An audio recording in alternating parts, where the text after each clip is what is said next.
950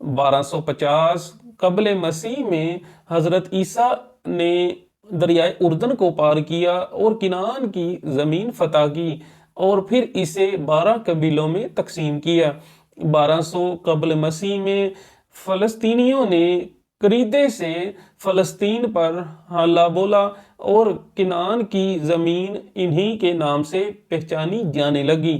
1025 قبل مسیح میں ساؤل اسرائیل کا پہلا بادشاہ بنا۔ 1004 قبل مسیح میں حضرت داؤد علیہ السلام نے اسرائیل کے بادشاہ کی حیثیت سے تخت سنبھالا۔ حضرت داؤد نے مقامی یبوسیوں کو شہر بدر کر دیا اور پورے فلسطین پر حکمرانی کرنے لگے۔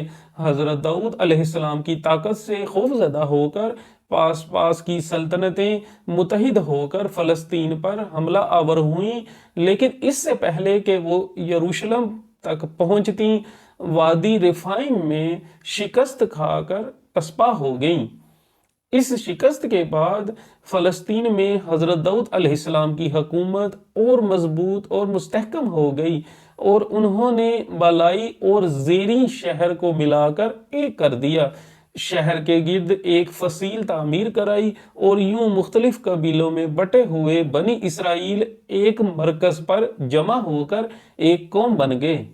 مصر سے فلسطین آتے ہوئے حضرت موسیٰ علیہ السلام تابوت سکینہ اپنے ساتھ لائے تھے۔ اس تابوت میں حضرت یوسف علیہ السلام کا پیراہن اور ہڈیاں تھیں۔ حضرت موسیٰ علیہ السلام اسرائیلیوں کو شکست دے کر یہ تابوت اشدود شہر لے گئے تھے۔ حضرت داؤد علیہ السلام کی خواہش تھی کہ وہ تابوت سکینہ کے لیے ایک عظیم ہیکل جسے معبد بھی کہتے ہیں تعمیر کرائے۔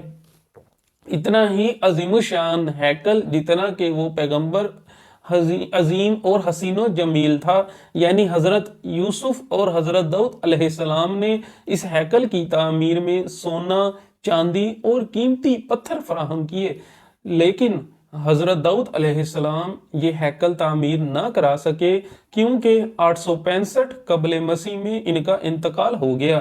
حضرت داؤد علیہ السلام کے بعد ان کے بیٹے حضرت سلیمان علیہ السلام تخت نشین ہوئے۔ انہوں نے فوراً ہی ایسا ہیکل تعمیر کرایا جیسا کہ ان کے والد نے سوچا تھا اور اس معبد کا خاکہ اپنے بیٹے کو سمجھایا تھا۔ اس معبد کو ہیکل سلیمانی کے نام سے جانا جاتا ہے۔ اس کی تعمیر 7 سال تک جاری رہی۔ 2 لاکھ مزدور اور معمار دن رات مسلسل کام کرتے رہے۔ یہ ہیکل یا معبد بالکل اسی جگہ تعمیر ہوا جہاں حضرت داؤد علیہ السلام اسے تعمیر کرنا چاہتے تھے۔ کتاب سلاطین بائبل کے مطابق یہ ہیکل فن تعمیر کا ایک عظیم شاہکار تھا۔ اس معبد کے بعد حضرت سلیمان نے ایک عظیم الشان محل کاخ سلیمان بھی تعمیر کروایا۔ اس کی شان و شوکت کا اندازہ اس بات سے لگایا جا سکتا ہے کہ مأکولات اور مشروبات کے برتن اور فرنیچر تک سونے اور چاندی کا تھا۔ محل میں خادموں اور کنیزوں کی تعداد ہزاروں میں تھی۔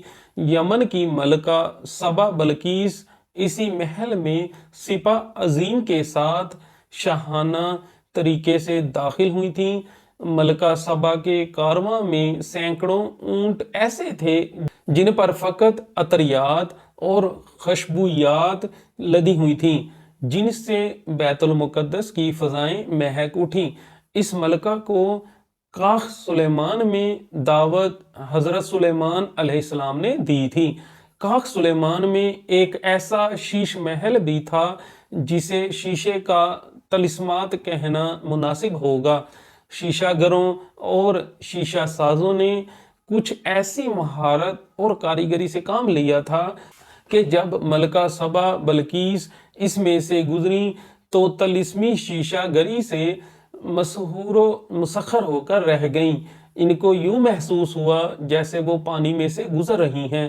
انہوں نے اپنے زرتار لبادے کو پنڈلیوں تک اوپر اٹھا لیا کیونکہ انہیں کپڑے بھیگنے کا اندیشہ تھا، حالانکہ وہ پانی نہیں تھا، محض طلسمی شیشہ گری تھا۔ ملکہ سبا بلقیس اپنے ساتھ بے بہا سونا اور جواہرات لائی تھیں۔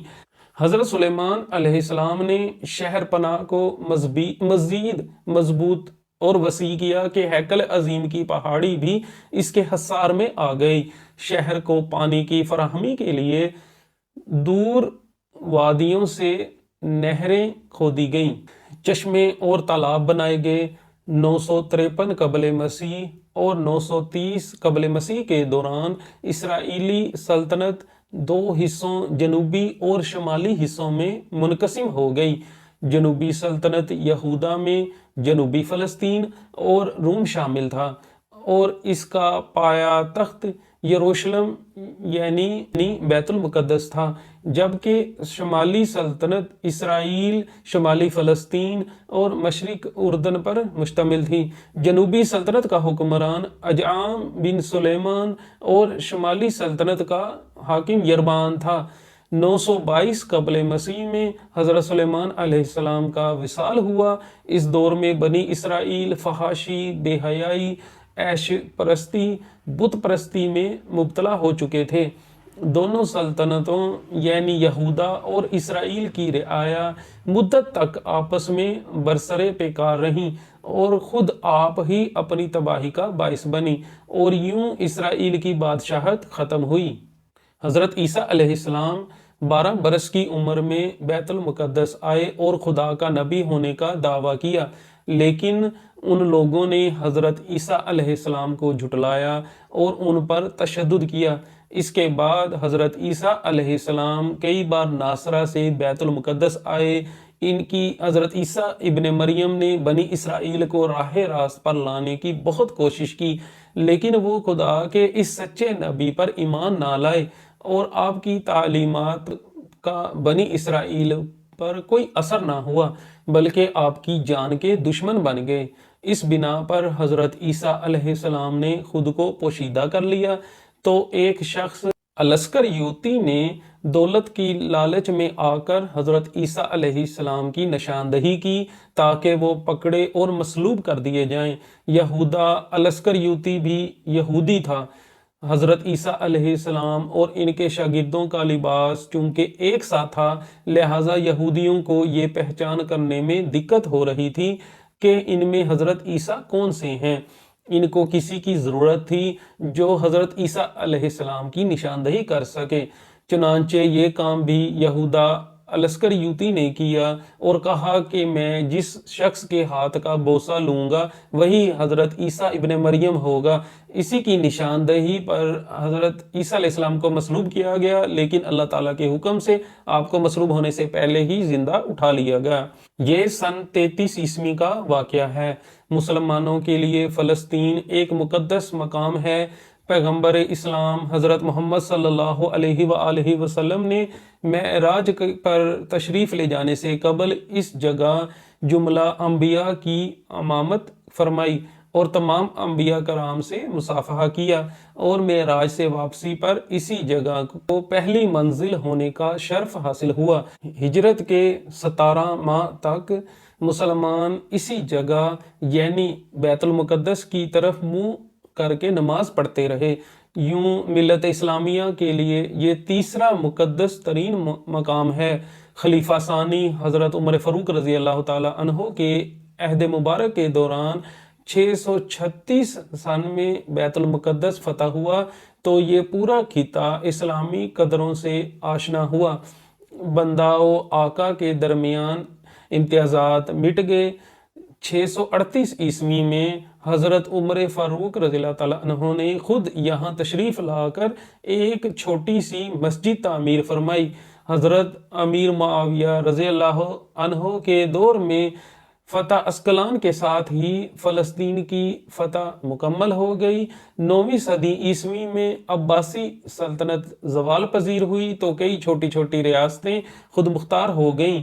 4 جولائی 1187 کو حطین کے فیصلہ کن معرکہ کے بعد عظیم مجاہد سلطان صلاح الدین ایوبی نے بیت المقدس کو آزاد کرا کے عیسائی بادشاہت کا خاتمہ کر دیا۔ ایوبی نے یہاں ایک عظیم الشان اسلامی سلطنت قائم کی۔ 1263 میں مصر کے مملوک سلطان نے کروسیڈرز کے خاص علاقوں پر قبضہ کر لیا۔ اس طرح یہاں تعمیر و تخریب کا سلسلہ جاری رہا۔ سلطنت عثمانیہ کا زوال شروع ہوا تو یورپ کی مفاد پرست طاقتوں نے اس کا فائدہ اٹھایا اور انہوں نے بیت المقدس میں کئی قونصل خانے قائم کیے۔ فرانسیسی، روسی اور جرمن آبادکاروں نے، جن کی اکثریت یہودیوں پر مشتمل تھی، یہاں کئی بستیاں تعمیر کی۔ 1887 میں تمام یہودیوں نے مل کر ایک عالمی صہیونی کانفرنس بلائی، جس میں کیے گئے فیصلوں کے مطابق اس جگہ قبضہ اور تسلط سے قبل عالمی معیشت، سیاست، میڈیا اور فوج بالواسطہ یا بلا واسطہ کنٹرول حاصل کیا جائے۔ پھر ایک خاص منصوبہ کے تحت خلافت عثمانیہ کو ختم کیا جائے اور اس جگہ یہودیوں کی ایک ریاست اسرائیل قائم کی جائے تاکہ بیت المقدس پر مکمل قبضہ حاصل ہو سکے۔ پہلی جنگ عظیم 1914 سے 1917 کے دوران خلافت عثمانیہ کو شکست ہوئی اور ایک خاص سازش کے تحت مسلمان ریاستوں کو بکھیر دیا گیا۔ 9 دسمبر 1917 کو برطانوی فوجیں بیت المقدس میں داخل ہو گئیں اور جنرل ایلن نے شہر کا گشت کرنے کے بعد اعلان کیا کہ آج صلیبی جنگوں کا خاتمہ ہو گیا ہے۔ حکومت برطانیہ نے اعلان بلفور کو عملی شکل دینے کے لیے 1922 میں مجلس اقوام سے فلسطین کو اپنی زیر نگرانی رکھنے کی قانونی آڑ حاصل کر لی۔ 1919 میں فلسطین میں یہودیوں کی تعداد 58,000 تھی، جو 1941 میں بڑھ کے 6,08,000 ہو گئیں۔ دوسری جنگ عظیم کے خاتمے پر 1945 میں یہودیوں نے اقوام متحدہ کے نام پر تنظیم بنا کر مستقبل کی فتوحات بھی حاصل کر لی۔ 29 نومبر 1947 کو اقوام متحدہ کی جنرل اسمبلی نے ایک قرارداد کے ذریعے فلسطین کو تسلیم کر کے ایک عرب اور ایک اسرائیلی ریاست قائم کرنے کا اعلان کیا۔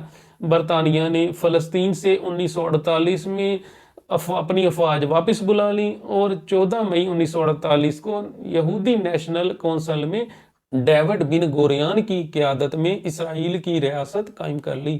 امید ہے آپ دوستوں کو ویڈیو پسند آئی ہوگی۔ اگر ویڈیو سے آپ کی معلومات میں تھوڑا سا بھی اضافہ ہوا ہے اور ویڈیو آپ کے لیے فائدہ مند ثابت ہوئی ہے تو ویڈیو کو لائک کر دیں، چینل کو سبسکرائب کر دیں اور ساتھ والے بیل آئیکن کو پریس کر دیں تاکہ میری ہر نئی آنے والی ویڈیو کے نوٹیفیکیشن آپ دوستوں کو ملتا رہے۔